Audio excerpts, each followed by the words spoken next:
taking America into a recession, is it worth it? And do Americans need to back that up? The fake news, of which many of you are members, is trying to convince the public to have a recession. Let's have a recession. The United States is doing phenomenally well. But one thing I have to do is economically take on China, because China has been ripping us off for many years. President Clinton, President Bush, and President Obama and others should have done this long before me. My life would be much easier, although I enjoy doing it, but my life would be much easier if I just said, let China continue to rip off the United States, all right? It'd be much easier, but I can't do that. We are winning against China. They've lost 2.5 million jobs in a very short period of time.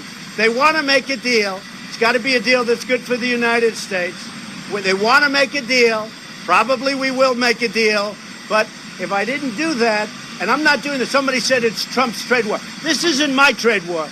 This is a trade war that should have taken place a long time ago by a lot of other presidents.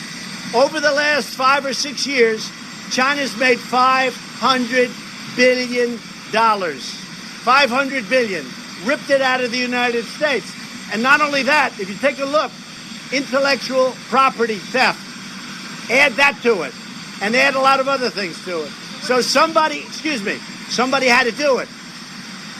I am the chosen one.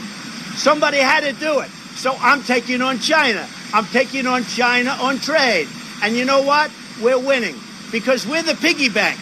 We're the one that all these countries, including the European Union, wants to rob and takes advantage of. By Union, $200 billion.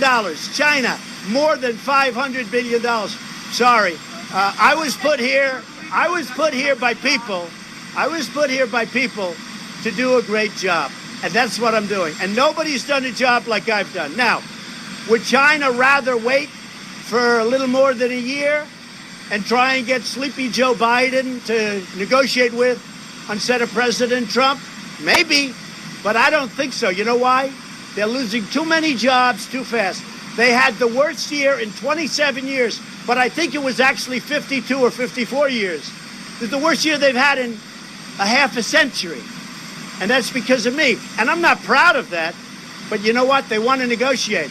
And Sleepy Joe doesn't have a clue. Sleepy Joe said, oh, China's wonderful. Well, China is wonderful for China, but I'm wonderful for the USA. Okay.